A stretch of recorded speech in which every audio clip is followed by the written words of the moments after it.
Hi friend, कैसे आप लोग? उम्मीद करता हूँ आप लोग बढ़िया से होंगे। आज हम लोग इस वीडियो में देखने वाले हैं कि ये एचयू कैसे काम करता है।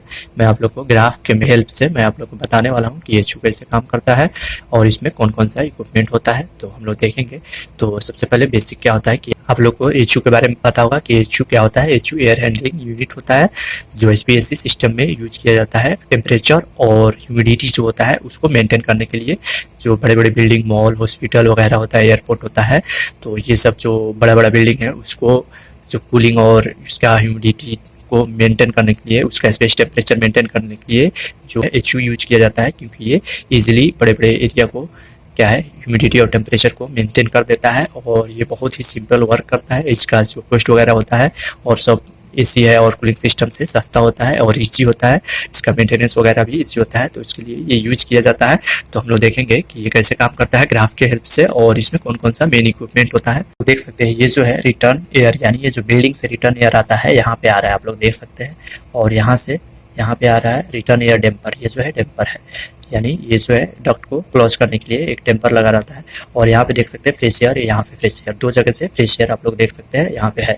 तो ये जो है अभी क्लोज है, ये हम लोग इसको किसी को एक को यूज कर सकते हैं। फ्रेश एयर बाहर का जो हवा होता है ये होता है और ये जो है रिटर्न एयर होता है। तो ये एचयू अलग अलग टाइप का होता है। कहीं कहीं पे क्या होता है खाली रिटर्न एयर भी रहता है, फ्रेश एयर नहीं डाला जाता है। ज़्यादातर जो है फ्रेश एयर और रिटर्न एयर दोनों रहता है। तो इसमें आप लोग देख सकते हैं डैम्पर लगा हुआ है, यहाँ पे भी एक डैम्पर लगा हुआ है। जो फ्रेश एयर है इसका भी डैम्पर लगा रहता है।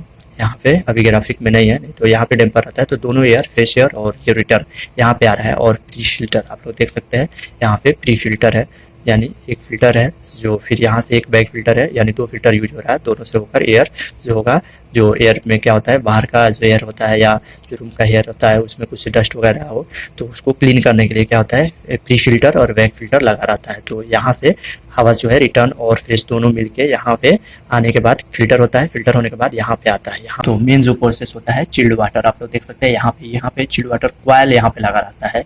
जो एयर होता है यहीं पे ठंडा होता है, यानी यहाँ पे चिल्ड वाटर लगा रहता है। आप लोग देख सकते हैं वाल लगा हुआ है और ये जो चिल्ड वाटर प्लांट वगैरह से चिलर से कनेक्टेड रहता है।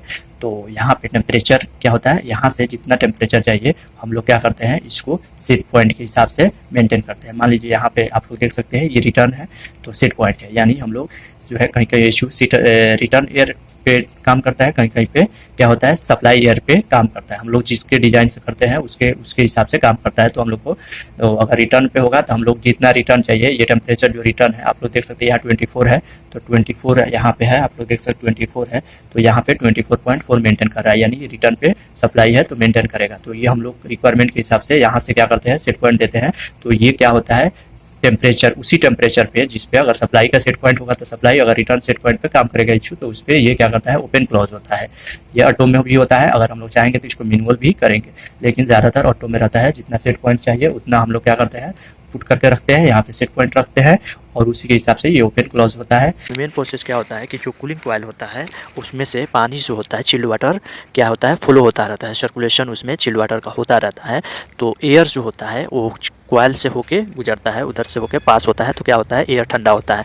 और कूलिंग कॉइल में अगर जितना वाल ओपन होगा उतना कूलिंग ज़्यादा होगा, एयर का कूलिंग ज़्यादा होगा, क्योंकि चिल्ड वाटर का पानी का सर्कुलेशन कॉइल में भी ज़्यादा होगा। जब वाल ज़्यादा ओपन होगा तो कूलिंग का जो कॉइल है उसमें वाटर का सर्कुलेशन भी ज़्यादा होगा। जब वाटर का सर्कुलेशन ज़्यादा होगा तो एयर जो होगा उससे जो पास होगा तो क्या होगा कि कूलिंग ज़्यादा होगा।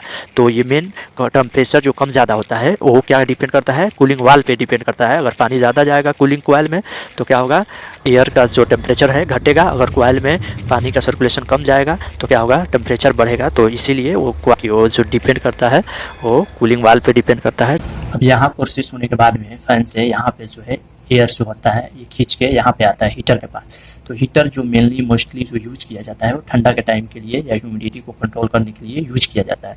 मान लीजिए कि बाहर का जो टेम्परेचर है 15 डिग्री है और हम लोग को 20 डिग्री चाहिए, तो क्या होगा ये कूलिंग सिर्फ कूलिंग करने के लिए यूज होता है। लेकिन हम लोग को अगर गर्म करना है हवा तो क्या होगा ये हीटर ऑनलाइन आएगा। तो इसके लिए ये भी सेट पॉइंट पे काम करता है कि अगर मान लीजिए 15 यहाँ तक हवा आ रहा है तो इसको 20 चाहिए तो क्या होगा ये ऑनलाइन आएगा। तो ये भी ऑटो में काम करता है, मैनुअल भी हम लोग इसको चला सकते हैं। तो हीटर लगा रहता है तो कूलिंग का काम होता है। कूलिंग वाल जो होता है ये कूलिंग के लिए यूज किया जाता है। अगर हम लोग को ज़्यादा टेम्परेचर चाहिए तो हीटर चाहिए, तो हीटर के लिए ये जो है हवा का टेम्परेचर बढ़ाने के लिए हीटर भी यूज किया जाता है। बहुत जगह क्या होता है कि हीटर नहीं यूज होता है, लेकिन मोस्टली एचयू में हीटर भी यूज किया जाता है।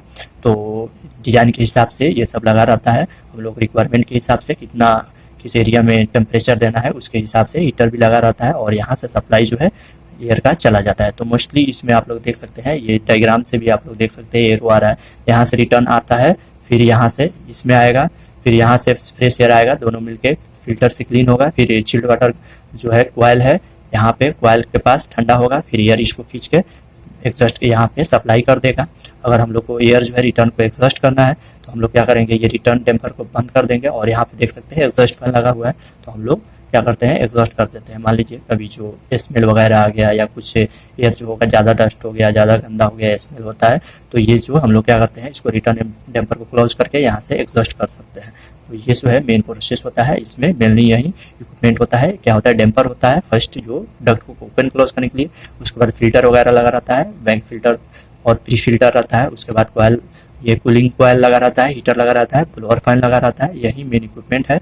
और तीन टेम्परेचर गेज वगैरह, प्रेशर गेज वगैरह लगा रहता है। तो उम्मीद करता हूँ आप लोग को पता चला होगा, और आप लोग ग्राफ से भी अच्छा से समझ सकते हैं कि इसका मेन प्रोसेस क्या है, कौन कौन सा इक्विपमेंट लगा रहता है। तो अगर वीडियो अच्छा लगा हो तो प्लीज़ कमेंट कीजिए, वीडियो को लाइक, शेयर और सब्सक्राइब जरूर कीजिए। Thank you for watching.